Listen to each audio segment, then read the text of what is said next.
we cannot grow Nigeria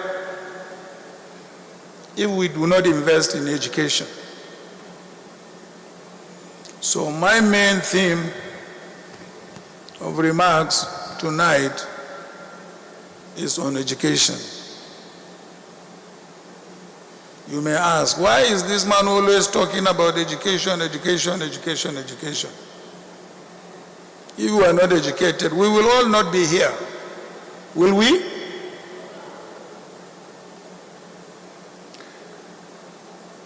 So we cannot grow Nigeria if we do not invest in education. As we were driving to this university, I asked my governor, Governor Fintiri, how much did you invest in education, or how much are you going to spend in education in this year, current year? You just read your budget. He told me, Mr. Vice President, the largest amount is devoted to education.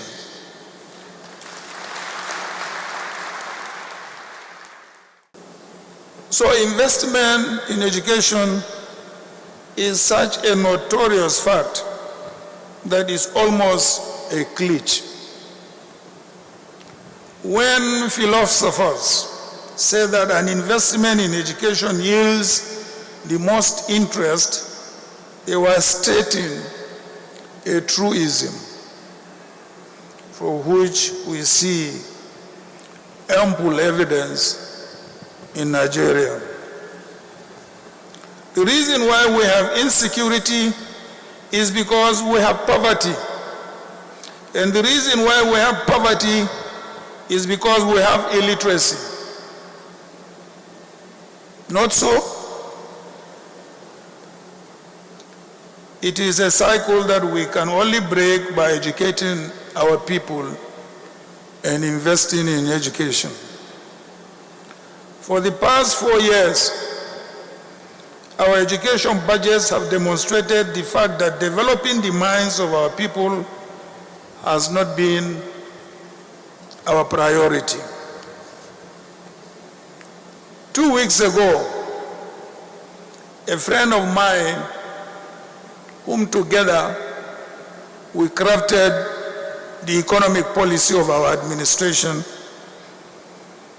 Professor Anya, who just happens to be a former chief executive officer, Nigeria Economic Summit Group, revealed that Nigeria has taken more loans in the last 3 years than she has taken in the 30-year period preceding 2016. Now, how can we have such a monumental increase in borrowings vis-a-vis an unprecedented reduction in investments in education? I am a businessman. Let's forget my political life today. Perhaps the first lesson one learns in business is that you do not take loans except it is to expand your business. There is no justification for taking out loans just to pay salaries and allowances. Meanwhile, you are not investing in your future generation. Nigeria's greatness is not as tied to her elders as it is tied to her youth, those young kids you saw here.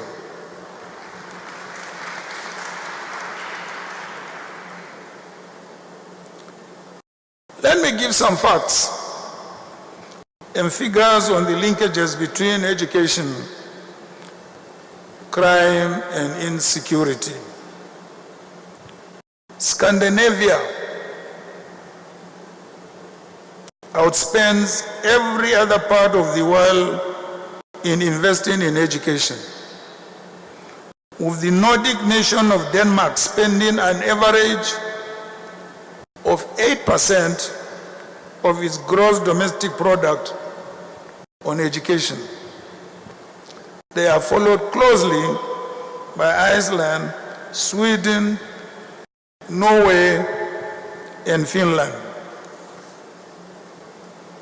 Now, is it a coincidence that in every survey of crime and insecurity released by the United Nations Office on Drug and Crime for 2018, these same nations and their regions are listed as the safest parts of the world as the most crime-free states?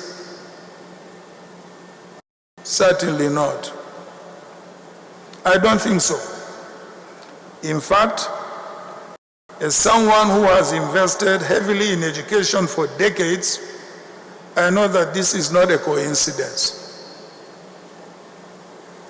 Instead of doing many things and doing them poorly, what I am advocating for on this Founders Day of the American University of Nigeria, Yola, is that the Nigerian federal government and the federating units should rather focus on doing 1, 2, or 3 things so that we can do them well. But education must be a priority.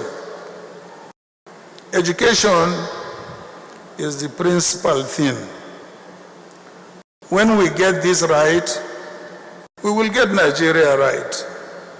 The easiest way to make the most significant impact in the shortest amount of time is via education.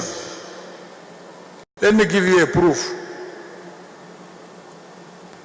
I cite the fact that 2014 represented the year Nigeria invested the most in education, with a budget of 493 billion allocation, which was then equivalent to 3.3 billion US dollars, representing 9.94% of the total federal budget.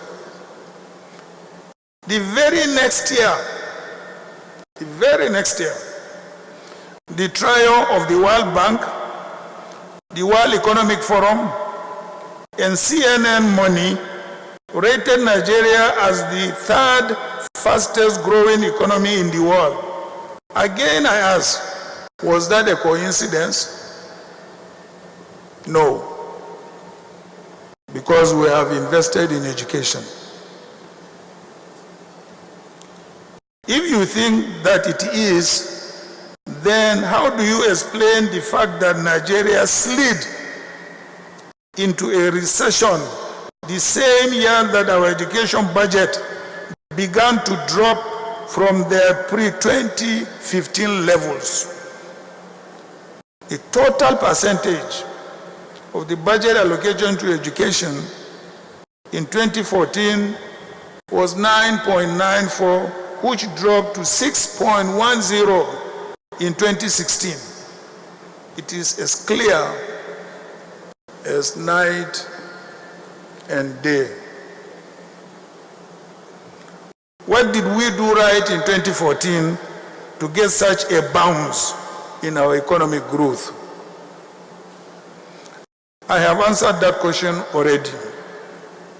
We increased our education budget, and for the first time, it got to almost double digits of our entire budget. What I propose is that the federal, states, and local governments should consider a policy of allocating at least 10% of the total budget appropriations to the education sector.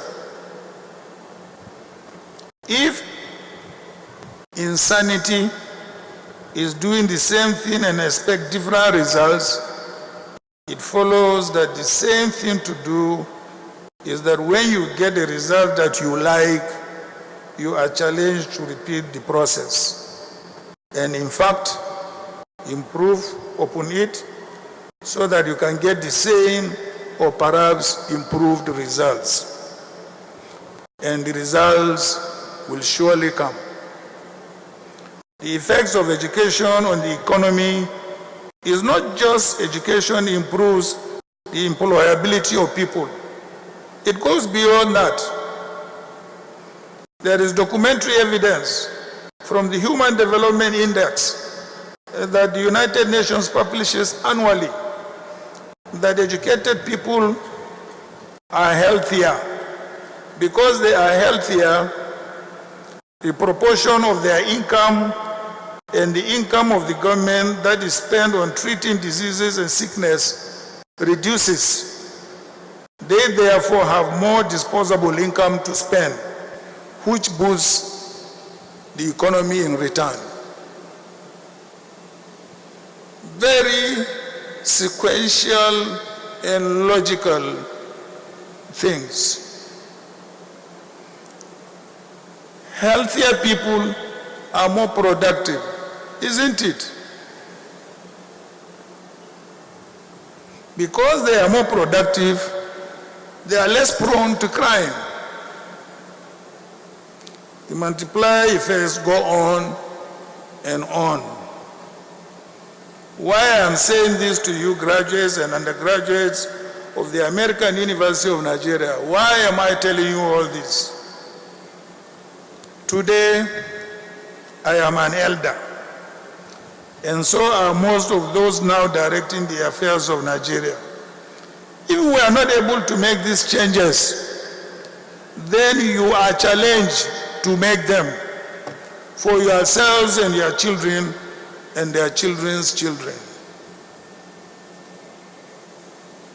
Very sadly, we have bequeathed to our generation, to your generation, a Nigeria that is the world headquarters for extreme poverty. The only way we can turn that around is via education. The word coincidence keeps on popping up today in my remarks. Obviously, it cannot be any coincidence that we are also the global capital for out-of-school children, with approximately 13 million Nigerian children out of the formal education sector. Here again, the governor of Adamawa has promised me in the next 1 year or two, there will not be any more child out of school in this state.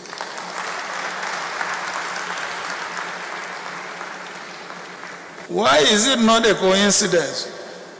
Because the former global capital for out-of-school children until Nigeria took over was India, which also happened to be the previous world headquarters for extreme poverty again, until Nigeria took over. If we can find a way to ensure that all Nigerian children leave school with at least basic reading and writing abilities, we would have found a way to end extreme poverty in Nigeria, which is why we must devote the bulk of our resources to education. And all tiers of government must recognize that there would be more money available to the government via an improved economy, which means improved taxation if they invest in education. I have been in this business since the 1980s. For every naira you invest in educating a child, you add 5 naira to his life earnings. Tell me, which other investment can yield that type of return on investment? Business professors, tell me. And it should not just be the government. I have been spending some time in Germany because of the Saudi German hospital investment I am attracting to Nigeria. One thing I found out, One thing I found out in Germany is that private sector corporations and manufacturers have their schools and institutes. Vocational education is so big in Germany and Japan that a lot of the German and Japanese labor force are vocationally educated by the industrial sector rather than by the government or their parents or themselves. You see, that's why we introduce right from the beginning entrepreneurship in this university, right from day one. This is because we want every graduate of this university to come out and be an entrepreneur and an employer of labor rather than an applicant. And it should just not be the government. The German government has cited the system called the dual VET, V-E-T system, vocational education and training, as the key to their status as Europe's dominant industrial power. Via the dual VET, millions of German youths spend 50% of their educative time in vocational schools owned by German corporations and spend the other 50% working on the job. As a matter of fact, more German youths, let me say exactly 52%, pass through the dual VET than through the conventional education system. Where can we have this in Nigeria? We do not have enough access to education. That is why Nigerian parents spend $1 billion per annum educating their children abroad, with much of that amount going to nearby Ghana.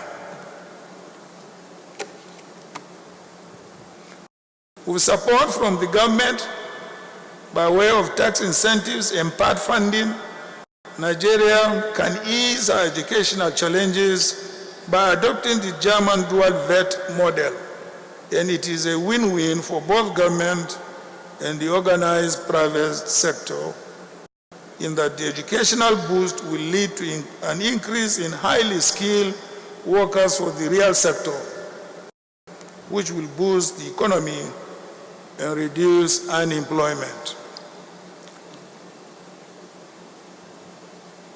I want to see an MTN Academy for telecommunication studies. Why not? They make so much money from us. Set it up. An Access Bank, School of Business and Banking Studies, a Dangote Institute for Agriculture and Engineering, and an Innocent School of Automotive Studies. This will help our youths tremendously. Think of the impact such institution will have. They will ease the burden on our public institutions and will enable artisans and technicians get the certification they need to transit from being low-skilled workers to medium to highly skilled specialized semi-professionals. The differences in the growth trajectory between sub-Saharan Africa and Southeast Asia is traceable to the educational disparity between the two regions. In the 1960s, Southeast Asia was on par with us here in Africa, but they left us behind as they made inroads into educating their people. We do not have to reinvent the wheel. We only have to blaze the same trail.